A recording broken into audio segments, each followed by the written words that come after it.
You are a Roman guard standing outside a sealed stone chamber in Alexandria. You have been ordered to stand there day and night. Inside the chamber is Cleopatra, Queen of Egypt, Pharaoh, and the last ruler of the Tiamat dynasty. She is the most powerful woman of her time. She has been locked inside for 7 days. They locked Cleopatra inside a stone chamber for 10 days. No chance, no torturò, no violence. And yet, by the end of those 10 days, she was completely destroyed. What happened to Cleopatra was not a suicide story. It was a psychological operation designed by Rome to break her before allowing her to die. If you think you know how Cleopatra died, you are wrong. Watch this video carefully because this story shows how real power works when it wants obedience, not just victory. If this kind of hidden history matters to you, like this video, subscribe to the channel, and share it with someone who still believes the myths. And when it ends, leave a comment and tell me one thing. Was Cleopatra's final choice a victory, or was it exactly what Rome wanted? You sometimes hear her moving. Inside, you do not hear crying or screaming. You hear soft footsteps on stone. You hear fabric brushing against the floor. Sometimes you hear her voice, speaking quietly as if someone else is in the room, but you know she is alone. Before understanding what happened in that room, you must understand one thing. Almost everything people believe about Cleopatra's death is wrong. The famous story about a snake hidden in a basket of figs is most likely false. The idea that Cleopatra died peacefully in her bed surrounded by loyal servants is almost certainly fiction. What happened during Cleopatra's final days was deliberate, calculated, and cruel. It was not a romantic suicide. It was a psychological operation designed by Rome to break her before allowing her to die. The real question is not how Cleopatra died. The real question is why Octavian needed her to die in a very specific way, and why he needed 10 days to make it happen. The destruction began on August 1st, 30 before Christ. Cleopatra had built a tomb for herself near the temple of Isis. It was a solid stone structure, 2 stories high. It had massive wooden doors and almost no weak points. It was designed like a fortress. Cleopatra understood that even in death she needed protection. Inside that tomb, Mark Antony was dying. Antony had fallen on his own sword after being falsely told that Cleopatra was already dead. The story was a lie, but he believed it. He chose death rather than capture. However, the wound did not kill him immediately. Cleopatra was not dead. She had locked herself inside her tomb with her 2 most loyal handmaid Idens, Eas and Charmian. She had taken as much treasure as she could carry. She refused to open the doors. Antony was bleeding heavily at the base of the tomb. His men begged Cleopatra to open the doors and save him. She refused. Opening the doors meant capture. Octavian's soldiers were very close. According to Plutarch, Cleopatra ordered ropes to be lowered from an opening high in the tomb wall. Antony was tied to the ropes and pulled upward. His blood ran down the stone walls as they dragged him inside. Think about that moment, the Queen of Egypt pulling her dying lover into her tomb because opening a door would end her freedom. Antony died in her arms inside the tomb. His last recorded words were proud. He said he did not pity his fate. He believed Hyrcanus had lived as the greatest of Romans and was defeated only by another Roman. He died believing his life had meaning. Cleopatra had no time to mourn. Octavian's forces arrived shortly after. But Octavian did not attack the tomb. He did not break the doors or storm inside. Instead, he sent a messenger named Proculus. The message was calm and polite. Caesar wished to discuss terms of surrender and the future of Cleopatra's children. Cleopatra refused to open the doors. She spoke through a narrow gap in the stone. She said she would only negotiate if Octavian guaranteed her children's safety. While she was speaking, Roman soldiers climbed the outer walls of the tomb. They entered through the same high opening. Used to pull Antony inside, they surprised her. Cleopatra reached for a dagger hidden in her clothing and tried to kill herself. The soldiers were ready. They tackled her, restrained her, and disarmed her. According to Cass's Dio, Cleopatra screamed as they seized her. She shouted that they would not take her alive to Rome. She demanded they kill her immediately, but the soldiers had clear orders. Cleopatra must live. They were allowed to use any force necessary to prevent her death. They carried her from the tomb and brought her to the palace. She was locked inside a guarded chamber on the second floor. That moment, August 1st, was when the real destruction began. Octavian did not simply want Cleopatra dead.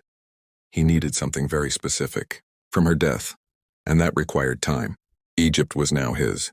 It was the wealthiest kingdom in the ancient world, but in Rome, Octavian had a problem. He had just won a civil war.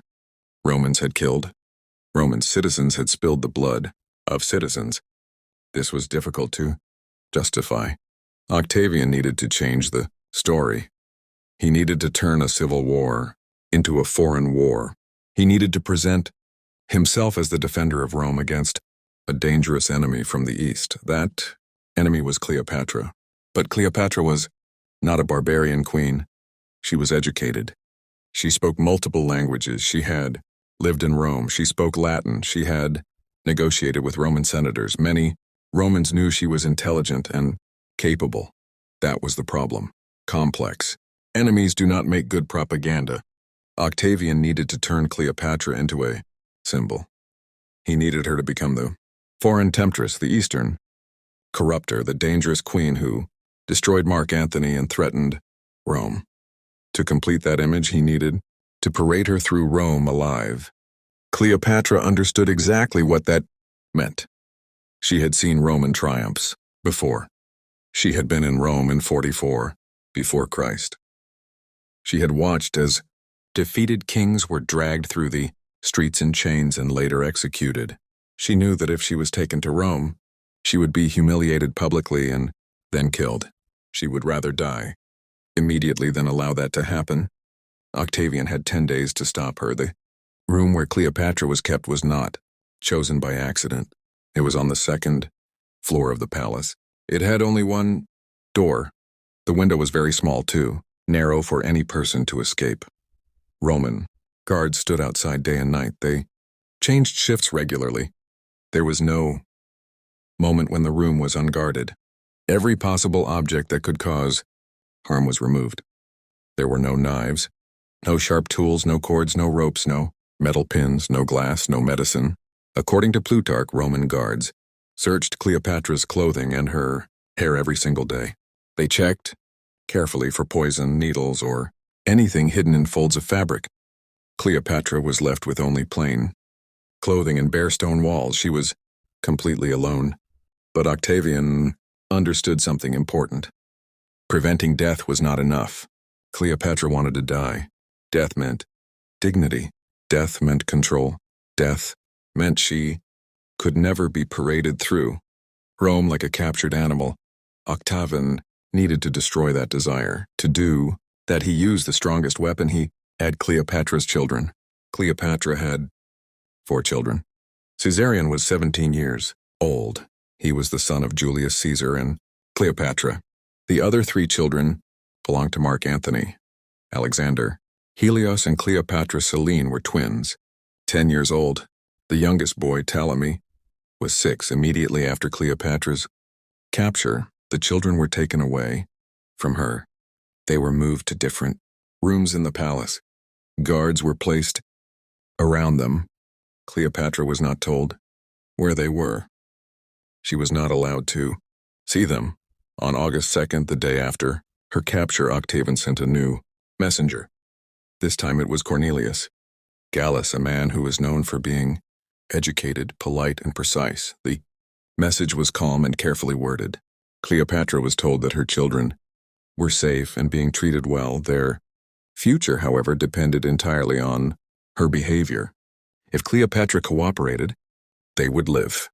If she died, their safety could not be guaranteed. Caesarion was mentioned directly. Cleopatra understood the danger immediately. Caesarion was Julius Caesar's biological son. That fact alone made him a threat to Octavian. Octavian ruled Rome as Caesar's adopted heir. A living biological son was a problem that could not be ignored. If Cleopatra died, Caesarion would almost certainly be killed. If Cleopatra lived, there was hope. Hope that Caesar might survive. Hope that her younger children might have a future. This was the trap. Cleopatra now had two impossible choices. If she chose death, she kept her dignity but sacrificed her children. If she chose life, she might protect her children but lose her dignity in public. Humiliation. On August 3rd, the pressure increased. Octavian sent architects into her chamber. These men carried measuring tools, ropes, and wax tablets. They measured Cleopatra's height. They measured the width of her shoulders. They estimated her weight and body shape. Cleopatra asked them what they were doing. One of the men answered, without emotion. They were preparing for Caesar's triumph in Rome. The structure used to display her needed to fit her body correctly. They were not treating her like a queen. They were treating her like an object. They returned again. The next day, August 4th, then August 5th, then August 6th. Each visit followed the same pattern. More measurements, more discussion. They talked openly about what clothing she would wear. They debated what jewelry would look most impressive to a Roman crowd. They discussed whether she would be chained or simply restrained. They spoke as if she was not there. This was not planning. This was conditioning. Each visit forced Cleopatra to imagine her humiliation in detail. Each day made the triumph feel more real and unavoidable. At the same time, Octavian carefully balanced fear with hope. Messages arrived about her children. Cleopatra was told that Caesar asked about her, that he was worried, that he needed his mother. These messages were not accidental. They were designed to pull her back from death. Cleopatra was completely isolated. Her loyal, handmaid Idens, Ira, and Charmian were kept in separate rooms. She could sometimes hear faint sounds through the stone walls, voices, footsteps, but she was not allowed to speak to them. She was not allowed to plan or share her thoughts with anyone. She asked many times to see her children. Every request was refused. Sometimes she heard laughter in the palace, children playing somewhere beyond the walls. She did not know if those sounds were real or staged. She did not know if her children were safe or if the sounds were part of the manipulation. This kind of uncertainty is powerful. It destroys resistance slowly. By August 7th, Cleopatra stopped eating. When food was brought, she refused it. She sat quietly in the room staring at the walls. The guards reported this immediately. Octavian did not force her to eat. Instead, he brought Caesarion. For the first time in 6 days, Cleopatra saw her oldest son. Guards stood close. The meeting was short. Caesarion begged his mother to eat. He asked her to take care of herself. He told her that he needed her. That night, Cleopatra ate. This moment changed everything. The threat was no longer abstract. It now had a face and a voice. On August 8th, Octavian came to Cleopatra's chamber himself. This was the first direct meeting between them since her capture. He did not bring advisors. Only guards stood outside the door. We do not know every word spoken, but multiple ancient sources agree on the meaning of the offer. Octavian told Cleopatra that she could live. She would participate willingly in the Roman triumph. She would walk through Rome under her own power, not dragged in chains. She would keep some dignity in defeat. In exchange, her children would live. If Cleopatra died, Caesar would die the same day. The younger children might survive or they might not. No promises were made about them. Cleopatra asked for time. Octavian gave her 3 days. For 3 days, Cleopatra lived suspended between hope and despair. She tried to believe that submission might save her children. She tried to convince herself that sacrifice had meaning. Then on August 11th, something changed. We do not know exactly how, but Cleopatra understood the truth. Perhaps she overheard guards speaking. Perhaps someone loyal passed a message. Perhaps she simply understood Octavian's nature. Caesar was never going to be spared. The negotiations were a performance. The promises were empty. Cooperation would change nothing. Cleopatra then asked permission to visit Mark Antony's tomb. She said she wished to make offerings and say farewell before traveling to Rome. The request seemed reasonable. Octavian allowed it. She was taken under heavy guard. Inside the tomb, Cleopatra prayed and made offerings. The soldiers watched carefully, but they did not notice a small clay vial hidden within the stone. Cleopatra retrieved the poison she had hidden earlier. When she returned to her chamber, she asked for food. She requested figs from the market. The guards searched the basket thoroughly. They found nothing dangerous. Early in the morning on August 12th, the guards heard no sound from the chamber, no movement, no struggle. When they opened the door, Cleopatra was dead. She lay on a golden couch dressed in royal clothing. Haris was dead at her feet. Charmian was still alive. With her final strength, she adjusted the crown on Cleopatra's head. When a guard asked if this was done well, Charmian answered that it was fitting for a queen, descended from kings. Then she died. Cleopatra was 39 years old.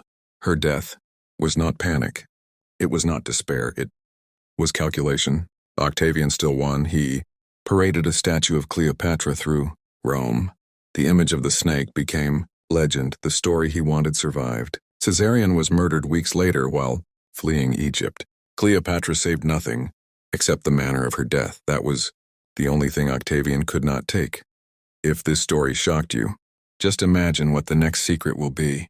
Subscribe to this channel because here stories don't end. They only